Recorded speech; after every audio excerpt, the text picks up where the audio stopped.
get to this this article, and it's got so much in it that I just can't cover it in one session. So we're going to do a supplemental session. And no, I'm not up early on Saturday morning, but some of you may be. But I'm going to post it. I'm going to stream it remotely so I can sleep in, and you can still get the great wisdom. This is the Saturday morning, the first ever Saturday morning special edition. Okay. So here's the author, really good, Senior Director of Product Architecture and Predictive Analytics at Logi Analytics. Okay? I'm not going to try and say his name. Sorry. But anyway, so what does he see happening this year, this past 2018 and for the into the next year? And he says, what we're doing is customers are starting to ask for predictive insights. Now, I remember back in 1995 when the Hudson Bay Company that we'd built a database for that didn't believe we could build a database asked us for a customer model so that we could have the best, so that we could do something with the information. And I didn't know anything about models. So I hired Connie Bauer, Dr. Professor Connie Bauer, at Marquette University. And, boy, how about that Marquette game on Wednesday night? They were down by 5, strictly speaking, with 1.5 seconds to go. Down by 5 and 1. You might want to look at the highlights. This is the kind of anomalous anomalous outcome and why we watch sports. But anyway, Connie said, "Get this software, get this, do this, do this." And after 6 weeks, she was still validating the data. I didn't know what that meant. I'm not sure I to this day know what it meant. But it prompted me to go home with the book, the SPSS Shade manual, which was a skinny little, could have been more than 100 pages, and read it. And the next day I built my first model, and the rest is history. And I found out the difference between continuous and categorical variables, and it's not that hard, mostly. And we started by saying what's likely to happen, I won't go into all of that.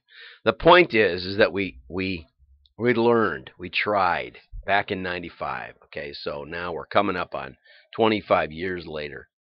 And the real transition was you got to make an offer. You got to take your observation and pound it into doing something with it, or you'll never make money with data. And that's in my book. I think I got a copy here. There's an audio available. I listened to the audio the other day because I sent it. Spinning Straw into Gold, the magic of turning data into money. If you're serious about that, if you really want ROI, you might want to actually give somebody, some old guy with a beard, a call, because there's a lot of subtlety to it. That this article basically reveals that it's not that easy. So if you just hire data scientists and say, okay, let's go do it, it's going to be a long time before you get real payback, my guess. Because the average statistician doesn't know what payback in a business looks like. So he doesn't have any idea what he's aiming for. Anyway, but now customers, just like Hudson Bay, asked for a model. And what we quickly found was you didn't want a model. You wanted a system that built models. And so we built thousands of models, thousands and thousands of models, almost endless. For a little company, we may have built more models than anybody. Especially if you count the validations. I'm doing a model right now for the oldest cataloger in America, and I did 20 validations on just this week. So and it really is 20 unique models with different iterations. So 20, and so when you do 10, 15 a month times 20, it piles up pretty fast as you get into thousands and thousands. Okay, so. Secondly, the customers want the analytics embedded into everyday applications. Okay. The other thing he said is that because of the accessibility of AI, startups can be built around an AI idea and leapfrog the traditional players, and I think that's exciting. and I'm talking with one of those players right now. Let's see, recent files, and I'll bring up the company. I'm talking with Luminary, and you see the AI in their name.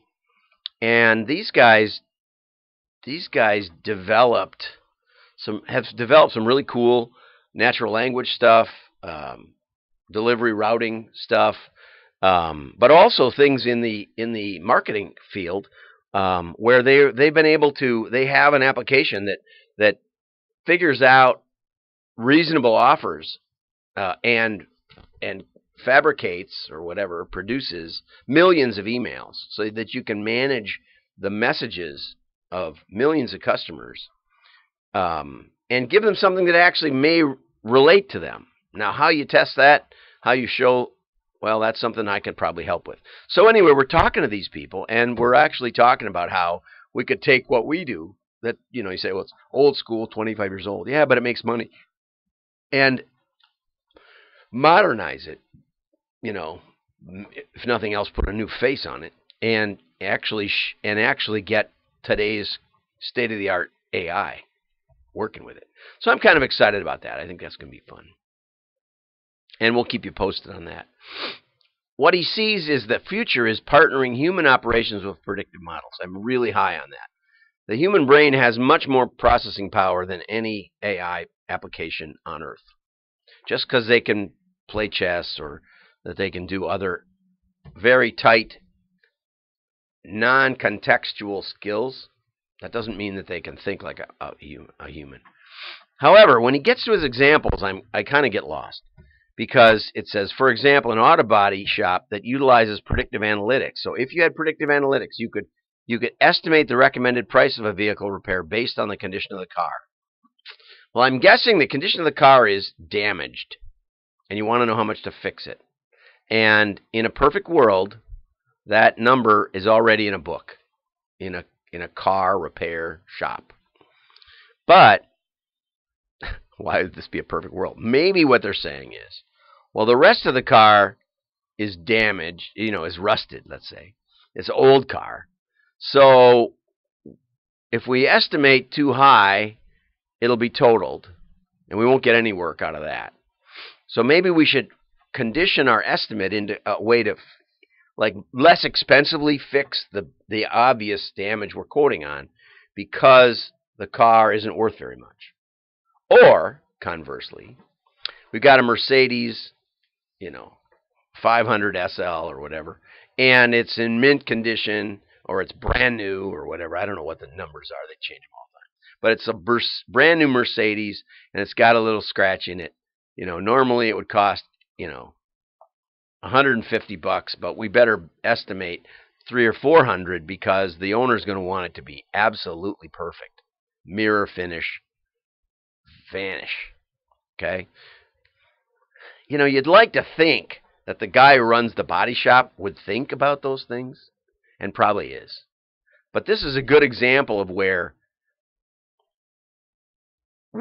looking up the average price per repair in your area doesn't give you the context. So maybe the AI could take more context into account. A human will take that context into account. So it's a great example of where if you step back from the computer, you probably already are getting a good solution.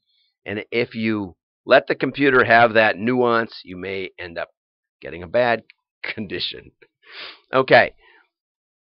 What do we have to do to get them mainstream? Well, here's the accuracy versus predictive analytics. I made it versus instead of with. He says that churn, you can measure churn. Okay?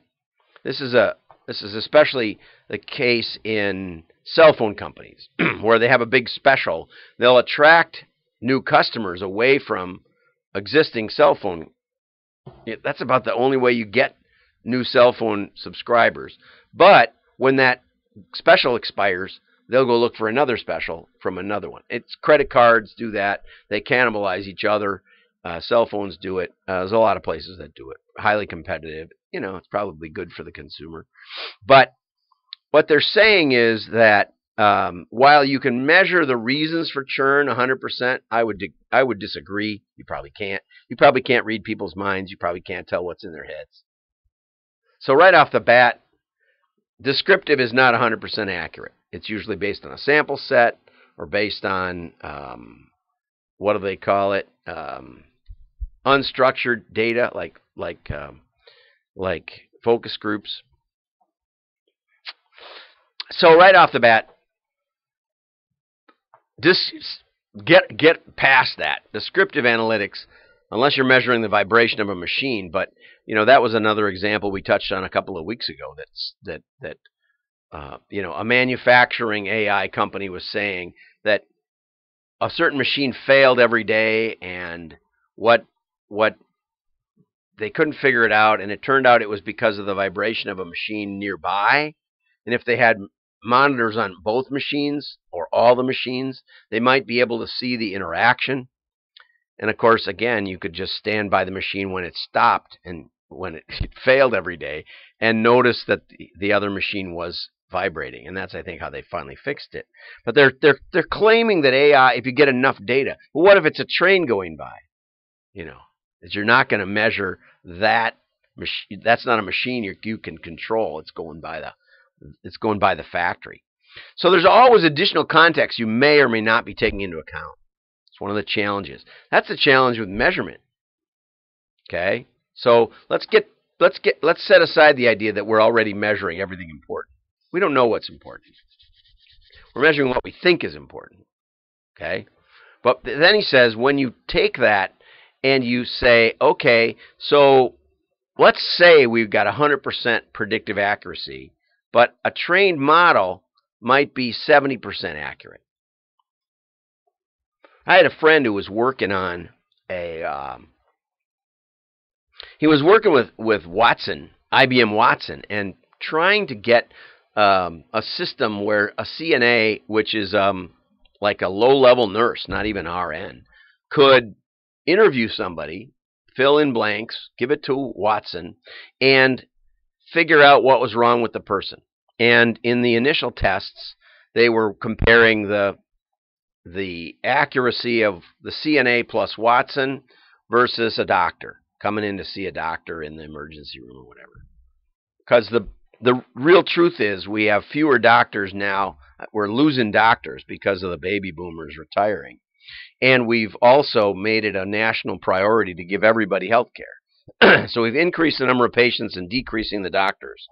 And sometimes it's the doctors leaving because they don't like the new setup.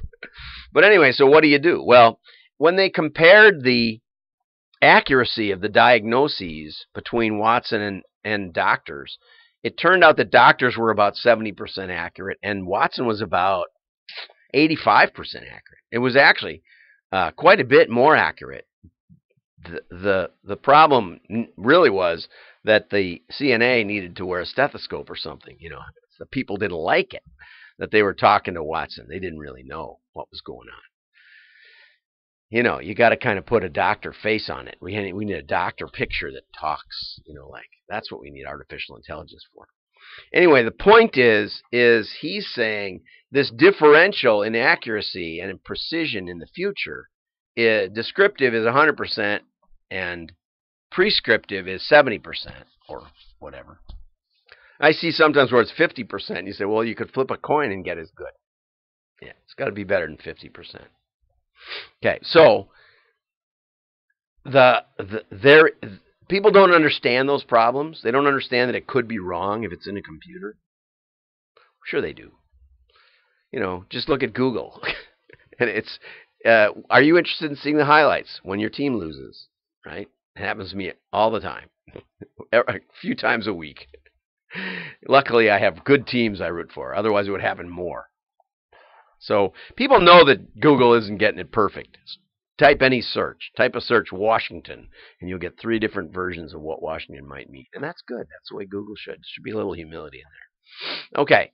What's another area that we're gonna work on? And that is we're gonna work on unstructured data like text, image, and video.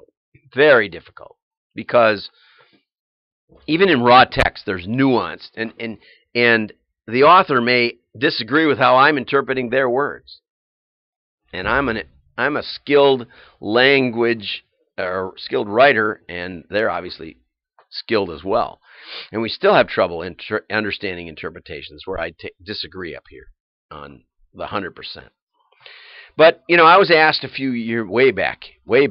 I was working with an outdoor sporting club, the North American Fishing Club and the North American Hunting Club, and they were really a book club. And they would send a collectible book. I have it set around here someplace, over in the other office. And I said, well, wait, I joined the book club, and I didn't get a book. And they said, yep, everybody gets a book. Where do you live? I said, well, Wisconsin. And they said, oh, okay.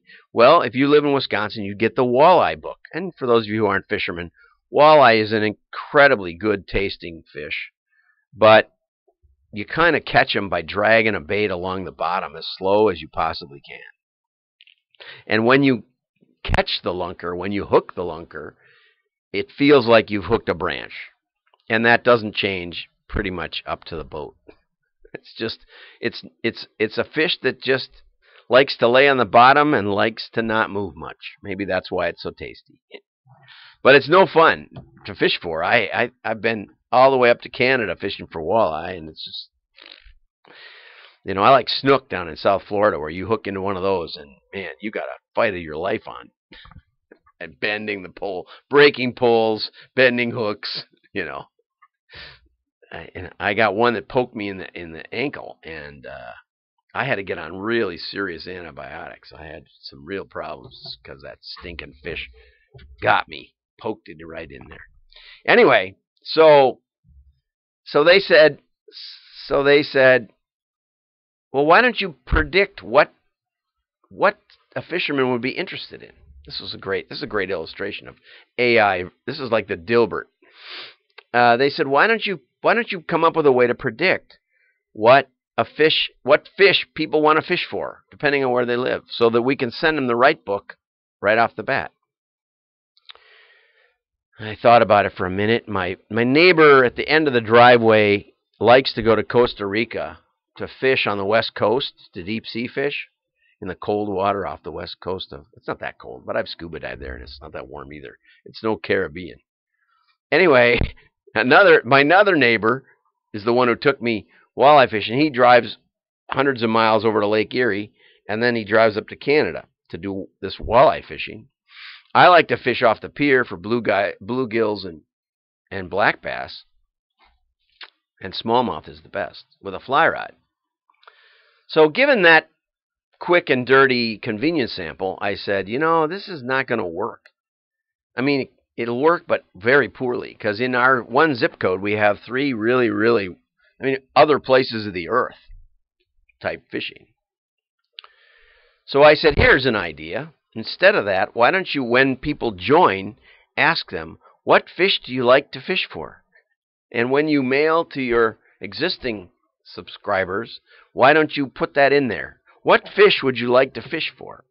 Do you like to fish for? And just list them. The top 10 fish that people fish for in the United States. Well, that probably cost me $100,000. I could have seriously taken their money and done a fancy analytics thing, and built a zip model, and geodemographic, and we could have probably learned a lot. But it was quicker saying, why don't you just ask them? Wow. Okay. And I've got another example, but this is going way longer than it should. The last issue that the author touches on is that garbage in and garbage out is real. Our data isn't very good, which again is a good reason to get Spinning Straw into Gold. It'll give you an idea of what kind of data you need to make. It looks like, I call it magic, but the two issues, one issue is this. One issue is most people don't realize that what they're starting with is garbage. That almost all the data that they're using was not created for that purpose. It was created by a transaction where the issue is, get the customer to to give us their credit card and ship it well. And we don't attach all the context that we could to that. We're just starting to. Did they order on the web? Did they order on the phone? Did they order by credit card or PayPal? Those kind of questions. This is just the fundamentals, but they're not in almost any transaction data that I get to look at. So, given that, that's where we need the most work, and we need to turn it into variables. You need variables. Okay, you need to generate variables. So one of the reasons people don't turn data into money is they start by thinking their data is somehow really valuable, and it's not. It's garbage. There's a lot of work involved. So you want somebody that's good at turning garbage into something and creating good variables, and then has a process for understanding the variables, but also then can translate it into action. And that's extremely rare, and that's why so few companies make data into money. It has nothing really to do with data. It has to do with these assumptions. So, Stephanie, I'll write to Stephanie, and thank you for the article. Have a nice Saturday, and I'm John Miglosh. Subscribe on Periscope, and you'll get an alert every day that I'm on there and I'm live.